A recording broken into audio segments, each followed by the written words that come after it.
اعوذ باللہ من الشیطان الرجیم۔ شیطان مردود سے میں اللہ کے پناہ مانگتا ہوں۔ وَكَذَلِكَ بَعَثْنَاهُمْ لِيَتَسَاءَلُوا بَيْنَهُمْ قَالَ قَائِلٌ مِّنْهُمْ كَمْ لَبِثْتُمْ قَالُوا لَبِثْنَا يَوْمًا أَوْ بَعْضَ يَوْمٍ قالوا ربكم أعلم بما لبثتم فابعثوا أحدكم بورقكم هذه إلى المدينة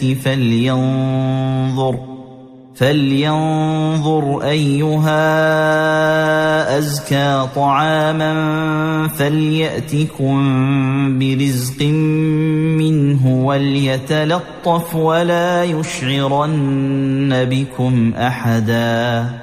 ہم نے جس طرح اپنی قدرت سے انہیں سلایا تھا اسی طرح ہم نے ان کو جگایا کہ اس کے نتیجے میں وہ آپس میں پوچھ گچھ کریں۔ ان میں سے ایک پوچھنے والے نے پوچھا، تم یہاں کتنی دیر ٹھہرے ہوگے؟ وہ بولے، ہم ایک دن یا ایک دن سے بھی کم ٹھہرے ہوں گے۔ بولے، تمہارا پروردگار ہی بہتر جانتا ہے کہ تم کتنی دیر ٹھہرے ہو۔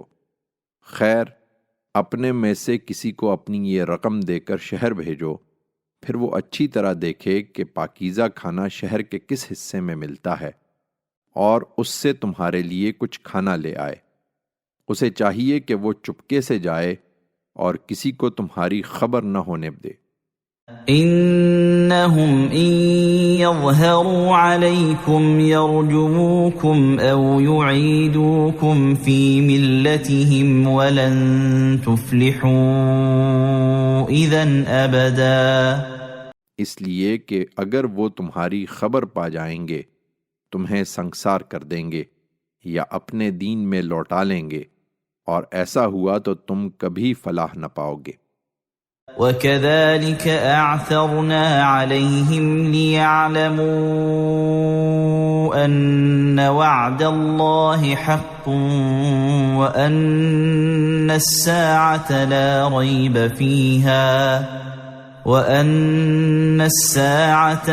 ريب فيها إذ يتنازعون بينهم أمرهم فقالوا ابنوا عليهم بنيانا ربهم أعلم بهم قال الذين غلبوا على أمرهم لنتخذن عليهم مسجدا۔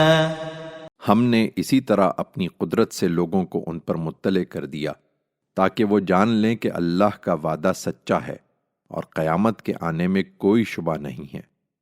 ذرا خیال کرو، جب ان کے معاملے میں لوگ آپس میں بحث کر رہے تھے تو کچھ لوگوں نے کہا، ان کے غار پر ایک عمارت بنا دو اور زیادہ تفتیش نہ کرو، ان کا پروردگار ان کے حالات کو بہتر جانتا ہے۔ اس کے برخلاف جن لوگوں کی رائے ان کے معاملے میں غالب رہی، انہوں نے کہا، ہم تو ان کے غار پر ایک مسجد بنائیں گے۔